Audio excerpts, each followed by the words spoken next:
Welcome to Two Humans Talking, the podcast that discusses the challenges of staying healthy in today's modern, fast-paced world. I'm Tiffany Sims, your burnout recovery expert and holistic wellness coach. And today I am here with my friend Amy Sherice, who is a mindset success coach. That's a mouthful. Her and I connected at a growth event, like a mindset, let's become better people, personal development event earlier this year. And she is just absolutely a joy to be around. And so I wanted to have her on the show just to kind of talk real life, share what she's learned, share what she's doing in hopes that it will help you unlock something inside of yourself to go, if this is the way I've always done it, and these are the results I'm getting that I'm not liking, maybe there really is a different way. And so maybe something today that her and I talk about will spark something inside of you to go, I can do this a little differently. And so, Amy, with that, share with the people who you are, where you live, what you do, like what makes you you. Oh boy, do we have time for all that? I don't Yes, we know. do. I don't think you realize how old and complex I am. No. I love that. No. Well, first of all, thank you so much. I'm excited to be here. This is wonderful. And what a blessing to walk away from a wonderful event and then also have great contacts like you that we can all just keep working and inspiring each other. It's amazing the group of people that we met at our Oh event. my It was God, great. it's so Yeah. good. Yeah. There's There's so much such good out good there. humans. Yeah. And I think one of the best parts, and here I go, already interrupting you. No, real life conversations, right? I think the best part of that is being able to make those connections and then being able to share them with the people we know. Because, like, the people watching us right now, they weren't at that event. They didn't get to meet you in real life, but I did. And now I get to bring you to them. And I think that network of how in the web of how we're all interconnected is really cool. Yeah, it is. It's lovely. It's a great way to do it. And they get to do it in the convenience of their home or Or the wherever, grocery store or grocery store, wherever they car. are listening to us chit chat. Yeah. Well, so as you introduced, I'm Amy Sherice, and yes, I am a mindset coach. I started off in the health and fitness industry. I worked in the health and fitness industry since I was 14, so 400 years ago. And uh, it just kind of has stayed in that space. And I've gone from personal training to adventure race training to working with our wounded transition soldiers, so soldiers who were in a place of they were wounded in combat and were trying to transition, working with them all in a physical aspect but also emotional content, then into physical therapy itself, and then from physical therapy back into where I started many years ago was in trauma release in the body, so a massage rehab type approach. So I do very deep tissue, but I also do a lot of emotional content around injury and trauma. Mm. So I do a lot of intense work with people, and deep full work. And a few years ago, I kind of delved into the coaching world and started off in the health and fitness type nutrition aspect of it. And then as I progressed into my coaching process, I realized that there was kind of a common problem or obstacle that most people were working with, regardless of what their fitness goals were. So whether they wanted to be a bodybuilder or a bikini model or lose 15 pounds to look better in their pants or recover after divorce or pregnancy, it really didn't have anything to do so much with their choices and the type of food and the timing of the food and this diet or that diet. It really had to do with what was going on inside their heart, their mind, their experience, what they saw as a possibility, and what they thought of themselves. Yes. So that's where I shifted into more of a mindset coach. So I still work a lot with people in health and fitness and the wellness industry, but I also work with people on just general understanding how to develop a better relationship with when they're dealing with a struggle, which I call a scramble. And we can talk more about that later. But when they're operating in maybe an unhealthy pattern that causes blocks, causes frustration, causes kind of a limited process in their life. So, Oh, I love that so much. And I mean, they go hand in hand. How you eat and how you feel and how you think leads back to how you eat. Like it's all one big circle. Can you hear the jets flying overhead? Are they annoying? it's not annoying, it's Okay. lovely. Awesome. I'll try not to be distracted by it. It's so loud. I live near a naval base, and they just like to fly. They're doing their jobs. They're Um, doing their thing. Thank you guys. Thank you, right? My house, such a sidetrack. My house, I'm on a lake, and so my house is like the turnaround point for a lot of the flight patterns. And Mm. so it's like, but I digress. But Well, how lovely that you're sitting outside on a patio in this beautiful day. so it's true though, like how you eat fuels how you feel, and how you feel sometimes fuels the types of foods that you're choosing, in the types of the relationship you have with food or beverages or other substances. And so it all kind of goes hand in hand. What Yeah. really was there like a life event that prompted you to go the different direction and really dive more into the mindset piece of things? There wasn't a major shift. Like I said, it was really more of just me working with people going, oh, why are they struggling with this? Or, it just kept coming up with, it's really just where they think about themselves, and my own personal struggles, my own identity in growing up in a very, I was in dance, I was in performance, I lived in Texas, which says a lot, you're very body oriented, right? And women in general, at least certainly at the ages where when I was growing up and I was a teen, very dominant women. I think it's shifted just a little bit more to even men now, but I think they have their own complexities, of course. But just that, where's your identity lie? Who are you when you don't have this type of body size? Who are you after you've had, 10-pound babies and you're not, feeling like you were the 20-year-old in the bikini anymore? Yeah, Who like are where did this you? whole like bounce back culture come from? Like Yeah, you yeah. completely grew a whole new organ while growing a human, or developed an organ while growing a human, and then both of those things exited your body. Like, how do you bounce back to something you've never had before?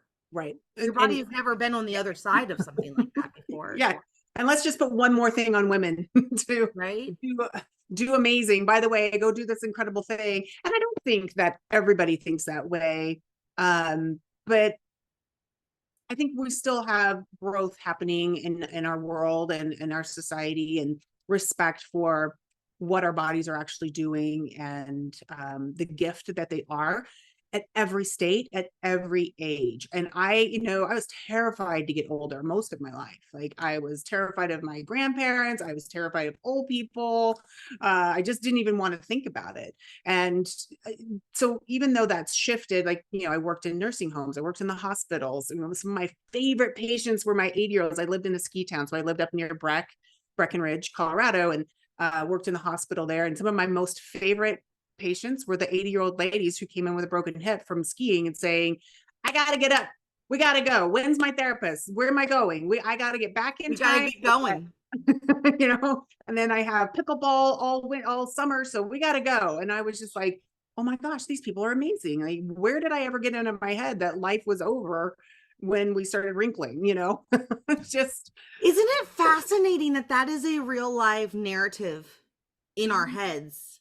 Because like I'm 39, almost I'll be 40 this year, or this coming year, and it's like I don't know what I thought a 40-year-old was, but it's not this. Like I look in the mirror, I'm like, I really don't look that old. I mean, I got some smile lines that I didn't have before. I good job. don't realize that I don't have a baby face until I'm standing next to like my high schoolers. I coach high school field hockey. Mhm. And then I'm like, I do look a little more weathered than they do these days. But it's like, where did it come from? And why are we so quick to put our parents who are older than us, like, in a corner and tell them how to live and what they should or shouldn't be doing and how to think and how to be, and you shouldn't be doing that? And it's like, why do we do this? They're so wise, and they've had so many great experiences. And I don't know if it started with Hollywood culture at some point, where we just have to have this image in our head, because a lot of other cultures don't. Their family members they're part of their whole life. They're a valued part of a community well until their late 80s, 90s, and till they're gone. I mean, they're a respected, valued part of the community. And yeah, I mean, we're digressing just a little bit, but or diverging, I guess. But it's like, where do we get these ideas of the identity that makes us worth something? Yeah. I've met people that didn't have that problem, and I so respected that. And it really was the key to so many different things. And it was really just how they valued who they were in here and in here, their heart and their mind and their soul. They weren't afraid of getting old. Yeah, do we want to mitigate it? Do we want to like be healthy as possible? I want to be 102. My great grandmother lived to be 102, and she was in a wheelchair when she was 100. When she died, they found out she didn't even have a hip socket. Like her entire joint of the hip Just deteriorated. had your humerus. The whole trachea was gone. Like, God love her. She walked like a fourth of a mile on farmland almost every day of her life until she was 100 years old. Well, I what's the want alternative?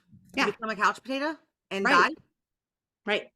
And so I strive for that. And if I am so worried about how my butt looks or my gut looks in my pants at the gym that I don't go to the gym, how's that going to work out for me to be 102?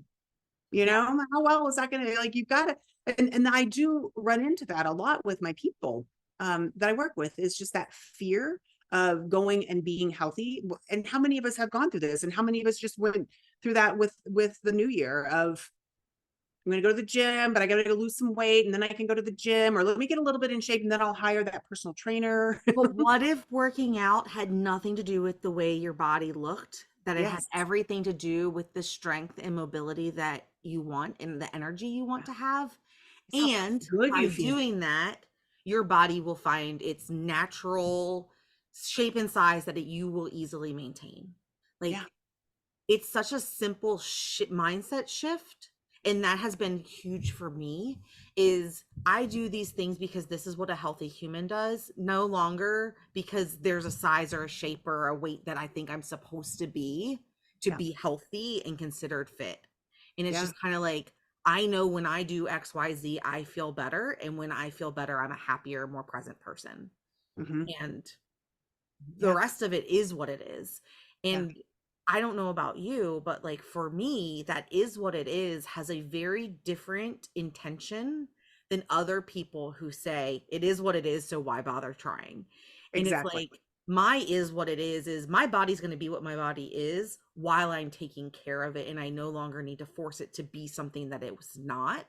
Mm-hmm. Compared to, we're all going to die, so might as well like live it up while we're doing it. And it's like, why do we have to be these extremes of complete control, complete manipulation, versus like, we're all gonna die, so go smoke 10 packs of cigarettes and a gallon of vodka and Mm-hmm. do whatever. And it's like, how did we get to both extremes? I just don't understand. I But think even both of those thought processes still are operating in fear. So I've worked with super athletes, and I did some heavy training as well. And you get that fear space where if they don't get better, if they don't keep up their number, if they don't shave this time off, if they don't have this little body fat, if they, they'll fail, they're not as good. Oh, the party's over. And these are even people who aren't even being paid. I'm like, you're not sponsored. Nobody's paying you to be this thing. Why are you doing this to yourself? I mean, I get it. Also, like, you can go to the other extreme of the other thing. But I think that it's still the fear of the hard work, the fear that I could put in the work and not get a thing, instead of enjoying the process. So like, I did, for a short period of time, I did long distance cycling, right? So road cycling back in Texas, and had all the gear and all the fun and I checked my heart rate, I ate the right things, I logged the right thing, I got my rides in, da da da da da. Shave off the time, cut off the little pieces of your jacket because it might have some wind flow, smash the peanut butter and jelly so that they don't cause any disruption to your your glide. Did all that. And I was good, and rode with professional racers. Didn't know sometimes that I was riding with professional racers, but moved to Colorado, kind of lost some of my training time and went and jumped out on a bike one day and rode up the hill, moving from Texas to Colorado, and not Denver. I was in Monument, so I'm even higher than Denver, and almost died. I thought I was going to die, right? I was so mortified. I came in, put my bike in the basement, and cried for 2 days. I understand. So then after that, I thought, well, that's crazy. I love my bike. It's not that I ever won big. I do have, I won some races. I did some great things, but that wasn't what made me happy. What made me happy were these certain moments and sounds of riding a bike in the middle of nowhere, that feeling and that rush, that thinking I'm going to not be able to make it up this hill. And then something happens and you just click it in and you go. The sound, speaking of clicking in, the sound of a bunch of racers clicking gears. And I loved all of that. And I was like, why would I take that part away? That has nothing to do with how fast I'm going, how well I'm doing, what my heart rate is, like really nothing to do with that. And so I took all the gear off of my bike. I was like, I will never track. I don't wear a watch anymore. I recently bought a watch to start running again. And I'm like, no, I'm not going to do it. As soon as I bought a watch, I started panicking over my training. I started obsessing. I started counting the calories again. I started like making it work. Yeah. And I don't need to do that. I can hike 14ers and run, half marathons and do all that stuff without ever even caring what my time is really. I mean, I still do a little bit, but Well, right. Because I mean, just take it all off and stop tracking it. I just want to enjoy the process. I love that you just shared this because I think that this is such a real thing. We buy trackers and apps and all the things trying to help us reach a goal. I want to lose weight, so people think they need to download the like MyFitnessPal app or Nike Running Club, and like all of those things can be great tools, but they are just that they're tools. And if they're no longer serving you, it's like trying to use a hammer as a screwdriver. Like it's not helping you. And I had to do the same thing. I recently was able to get back to wearing my fitness, like my Apple Watch, but there was a solid 8 months where it sat in a drawer because I realized I was defining my success of my day was based off of if I close my rings. And I had to stop. I mean, I am a health and fitness coach. Helping people develop a workout routine is part of my job. And I had to stop showing up on social media showcasing my workouts because my workouts had become about proving something to people.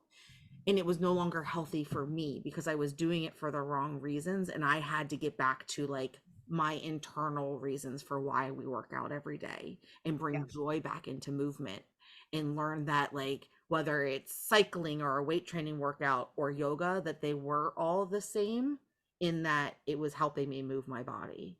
And so I really, really encourage you listening right now, like take inventory of what tools you have and how they're actually serving you. And if they're no longer serving you and they're becoming more of a burden and a chore, reevaluate your relationship with it, because a few things could be happening, right? One, you've created a really dysfunctional relationship with the thing, and now that is the thing that decides your worth and if you worked hard enough today. Or you're upset with the tracker because you're not showing up as the human that you want to be. And so now you're deciding like, oh, it's the tracker, it's this, it's that. And really, it's that time to have that internal conversation of like, what do I want my life to look like? What do I want to feel like? Okay, what do I need to do each day in order to have that? And does this tool help me do that or not? I don't know. What are your thoughts on that, Amy? Yeah, absolutely. And I approach all my coaching now from a Primal Question foundation. So Mike Foster, he's a executive coach and counselor, amazing human, just an incredible guy. He did, I think it was like 6,000 hours of interviewing and research to develop these 7 questions that we all fall under. And so we're all basically, the quick and dirty of it is, or the short of it is, when we are born or in our early adult or our early childhood, something comes up for us that we don't get an affirmation of a yes to. So we have an open question that we've developed in childhood. Some people will call that a child wound. It doesn't have to be a wound. but it can often be. So there's something there. And there's usually 7 questions that we fall under, with one that's our deepest core question. And we're always trying to get a yes to that question. So it was left as a no or a maybe, and we're always doing things to get a yes. Can you go deeper on that and kind of explain that some more? This is fascinating to me. Yeah. I'm like, and So if you see me writing, it's because I'm taking notes. Just, yeah, I'm gonna learn absolutely. for a second.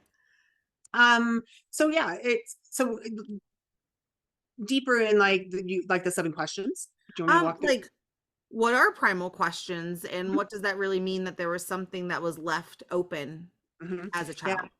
So the 7, I'll tell you the 7 questions and it might help. So am I safe?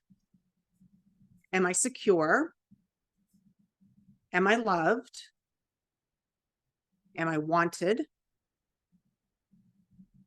Am I successful? Am I enough? And do I have purpose? So we don't spend, as primal coaches, a lot of times delving into the deep of the childhood. It does come up because that's usually where we developed a question. Most of us get a yes to the other questions, but one was a no or a maybe. So for me personally, my primal question is, am I enough? So I call what I struggle with PQ6. Okay. So my core activation is always to prove to myself that I'm enough. Mm. Now, how I go about doing that can be different for everybody. But when you're unhealthy, or you're in a fear mode of, my question is not getting answered with a yes, either by a situation, a person, in my own head, you might start to do unhealthy things. That's what we call the scramble. If you're very wounded, you will go into avoidance. And those are some other things that you're really just avoiding altogether, even addressing your question, right? Like you're just avoiding it entirely. But when we're really in a good and healthy place, when we're getting a yes, usually from ourselves first, that I'm enough, then we can operate in our truth. And we actually have a superpower based off of, am I enough, or am I safe, or am I wanted? You develop this characteristic of thinking that everybody else needs the same thing you need. But by doing that, I'm really good at helping people believe in themselves. I'm really good at seeing people's potential. I'm really good at seeing people's value, even if they don't, or in fact, almost every time when they don't, I do. Right? That can be done in business, that can be done in life. So that's my superpower. So my superpower is really being able to see the beauty and the strength and the power of a person, whether they can or not. I developed that from not getting my question answered as a kid. Mm. Okay. So, and that can be everything. Some people are, am I safe? Am I wanted? And we all operate a little differently. And there are some steps that you can start to recognize, depending on your PQ, where you might be happening, maybe not in a healthy place. So you can start to analyze, why am I setting myself up for all these high expectations? I've got to go to the gym. I've got to run this half marathon. I've got to be the best skier. I've got to do all these things. Am I setting myself up for these high expectations and then doing things, to sabotage myself? Or, that's where you can, am I forcing a yes in a no situation? Mm. You can get in unhealthy relationships with people. It's not just food and exercise, your people, your job. Always just trying to force a yes. And so that's called that scramble space, right? So you're just not necessarily operating in the healthiest, most fulfilling way, because you're not answering, am I enough, on your own. Oh my gosh, that is so good.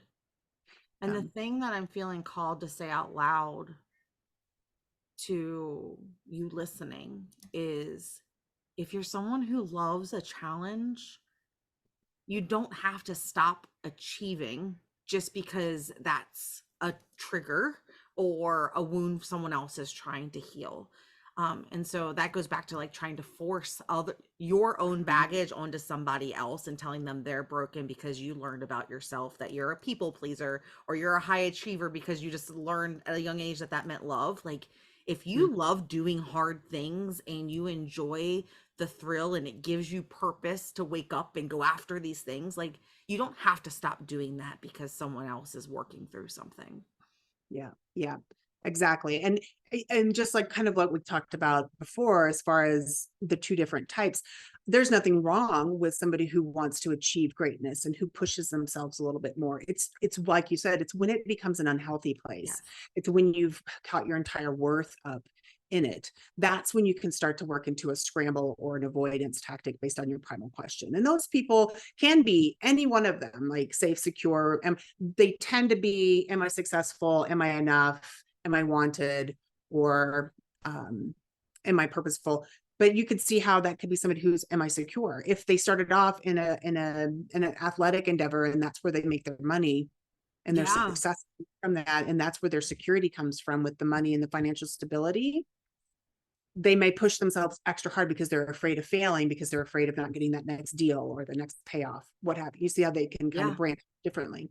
Um, so that's kind of my baseline for everything I work with people on. So I'm always just helping people kind of recognize, are you activated in a way that you're acting in an unhealthy pattern? And how is that showing up?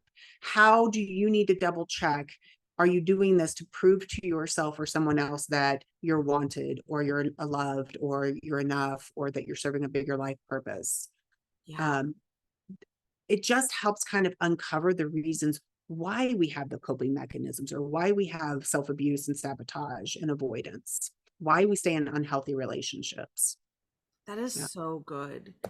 And it's just like my brain just went off in like all of these different like devil's advocates, push the buttons, tangents, only because I feel like we've shifted. And maybe this is just coming up for me because I'm at this stage of my own personal development journey. Mm, But I'm feeling like I feel like it's not okay to want to achieve anymore.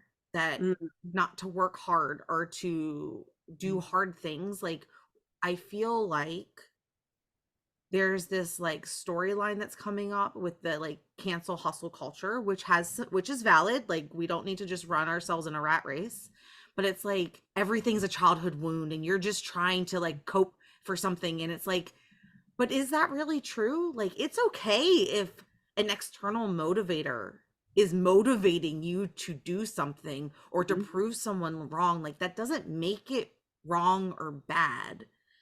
Right. And I know I went through a season of really healing my inner child, and like everything seemed like it was like, oh nope, that's a wound. That's a wound. We're not going there. And now I'm like on the other side of it, and I'm like, I kind of want some of that baggage back. Like they were motivators.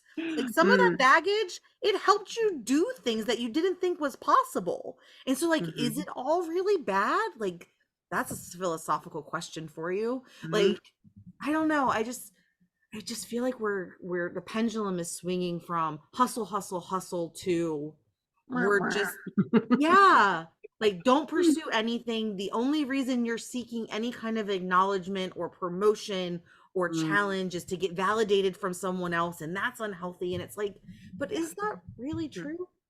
Yeah, I think I agree. Like we're in that pendulum swing. Yeah. And I think we are in that pendulum swing our whole life. And here's the thing, like we don't heal our wounded child. And I appreciate where that came from. You are the same soul. We've just learned and grown. We've had experiences, we've had awarenesses, we're What ready do the for the kids do? next They snap. thing. I do it up here.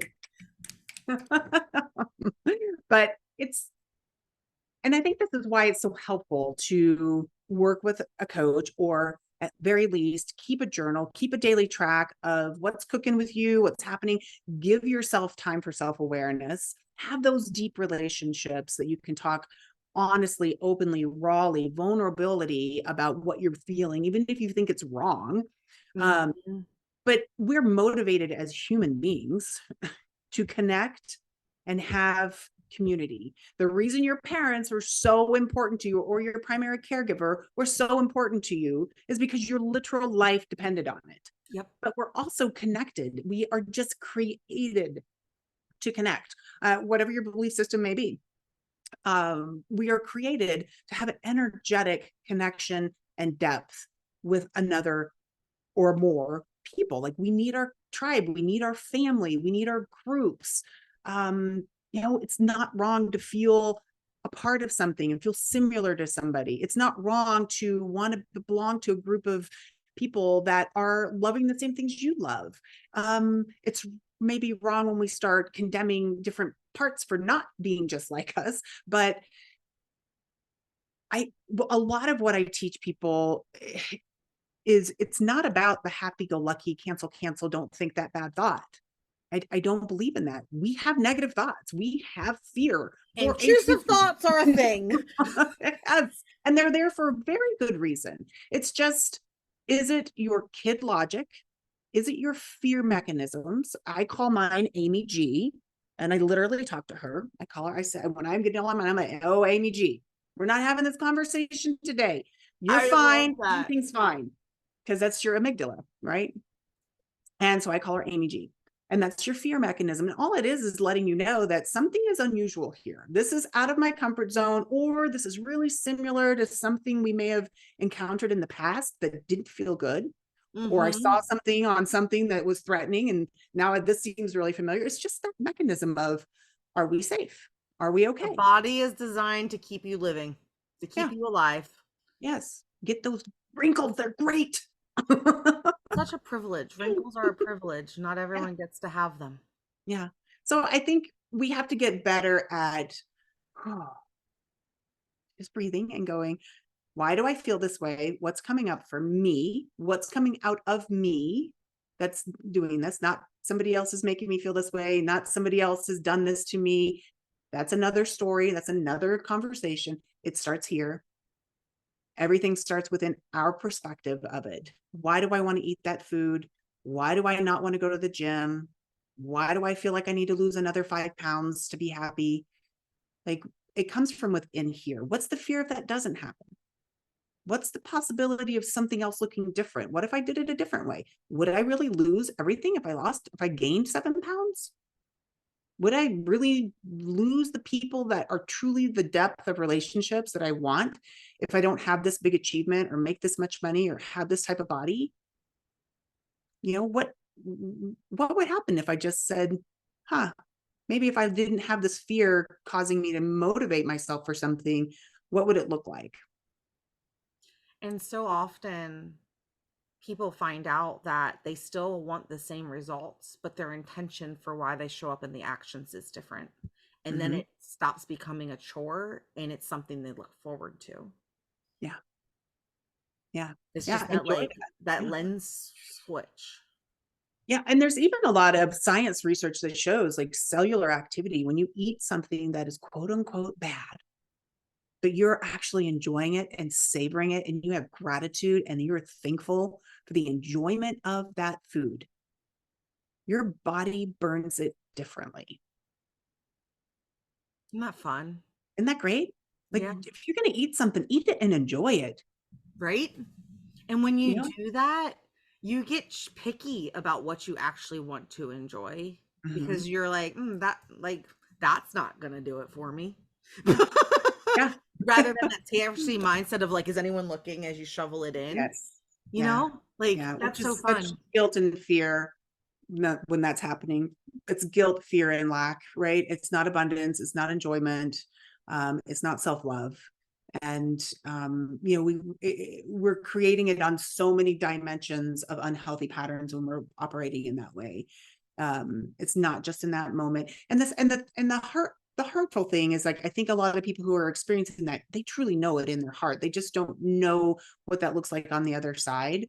And it's like anything else. When we get ready to up level our life, if we get ready to step out of our comfort zone, if we get ready to push that ceiling, that nervous system, that brain starts to push back and say, that's a really scary little edge. And what if you fail? And what if all the fear starts coming up? Right? It's just uncomfortable. And I think this is really important to key in on. That feeling, it never goes away.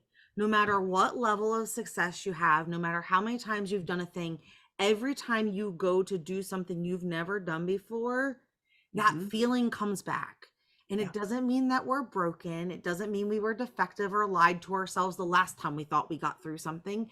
It just means that, like, our body's going, huh, Like, Yep. are we Here we sure go that we again. will be safe on the other side of this?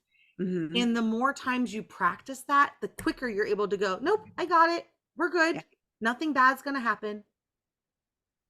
And that I Yeah. think has been a gift that I've learned over the last like year and a half, especially getting in rooms with people who've done bigger things than I've ever imagined, learning that they still have that Yes. like that moment of fear. They just move through it quicker because they're able to like Exactly. identify it, realize that there's no threat, and keep moving Yeah, and you get shift. really quick at it. It's your nervous system and your brain. It's just like anything else. When I started riding a bike, I wasn't very fast. I wasn't very quick. I didn't recover very well. It took time, but boy, when I kept the consistency and I practiced and I got better and better and I worked and worked and I pushed through the uncomfort and I faced the difficulty when I was riding in the rain and the wind uphill, and I wanted to With quit no and I didn't. shoes going to the There was moon no both food ways. and it started snowing and trucks were flying by. I did inhale large bugs a few times, but it's like, yes, it's hard. It's hard. And you have to dig in and you build that self-confidence through it. You build that self-efficacy through it. You're not denying the hardness. You're not denying the negative about it. It's just that that's going to actually make you stronger. That's going to make you better. And then eventually I was faster. Yeah. Same thing. My nervous system responded as quick. My brain thought through that pattern of failure really fast. My brain laughed and said, "Oh my gosh, you can do this. You've done it so many times." Nervous system knew how to fire and kick back in. Nervous system knew how to tap in to get deeper glycolysis happening and ATP. My body figured that out, but it didn't do it overnight, and it took practice. And that's the same thing with Took practice. yes. Yeah. Practice. Things that we tell children all the time. You're not good at it. You just have to practice more. It's okay not to be good. You haven't practiced enough. Go practice some more. But then as an adult, all of a sudden we expect if it's not instant, if we're not immediately good at something, we're broken, we're a failure, it's not going to work. And It's it's not like, meant for me. no, you need practice. You Mm-hmm. just have to practice Yeah. Yeah. and then learn from the things that aren't going well. Yeah. Oh, Amy, I'm curious, what is your definition of health and healthy? Mm. Well, I think it starts in here first. I think it starts in your heart, your soul, and how you gratitude starts with gratitude and thankfulness every day. Um, Finding that pendulum swing balance where you push a little, you live a little, you relax a little, you work hard a little, you sacrifice a little, you gain a little. I think health is a constant revolving self-awareness process where you push a little and you enjoy it a little bit. It's not, it can't all be in a stagnant place. It can't always be hard and pushing and sacrificing, and it can't always be soft and easy. It Mm. is truly a pendulum balance. It's not every day. The whole work-life balance, I understand that, but it doesn't happen every single day. You don't work exactly this amount and play exactly this amount. That's not very realistic. It's always going to bump up and down a little bit. It's how does that happen over time? Are you moving the needle forward to a goal that makes you truly happy? And how do you just feel? Like, how do you feel when you wake up in the morning? Do you like who you are? Do you like what you do in the world? Do you like the people you're doing it with? That's health. Oh, so good. So, so good. Real quick, while we are closing up for today, I want to go over just the keywords for those Mhm. primal questions, which Mm. are, am I safe? Am I secure? Am I loved, wanted, successful, and enough? And do I have purpose? Yeah. I think those were some really great questions, and I encourage you listening to maybe explore, maybe pick those as some journal prompts this week, like one of those questions each week, and really explore where you stand and sit in each of them right now at this season of life, because the seasons are changing and like we evolve, and so that could change too. So check in, see where you're at. Amy, I have loved our conversation. Is there anything that's on your heart right now that we didn't get to talk about that you wanted to share, or something that you wanted to share to wrap things up? Well, no, thank you so much for all of it. I loved our conversation. I Well, a side note on the 7 primal questions, if somebody really wants to know more about that, they can go to amysherice.com, and that's just AMY she rice.com. And then there's an assessment. And so if you go through my quiz and assessment, it'll help you get an idea of what your real primal question is. There's a lot more to it than just that, but that's a good starting place to do that. And then you can also pick up the 7 Primal Questions by Mike Foster. It's an excellent book. If you're at all into self-improvement, that is a fantastic place to start. Cool. I'll be sure to drop those in the show notes. Yeah. Any final words for today? Or a life motto that you want to share? Oh, life motto. So I have a couple. I believe that my nickname is Sun Chaser. So I believe that we're always chasing the sun. So if you're always looking up, looking for light, reflection in the world around you, you're going to see deep and you're going to see love. That's my main motto, right? And then just never giving up.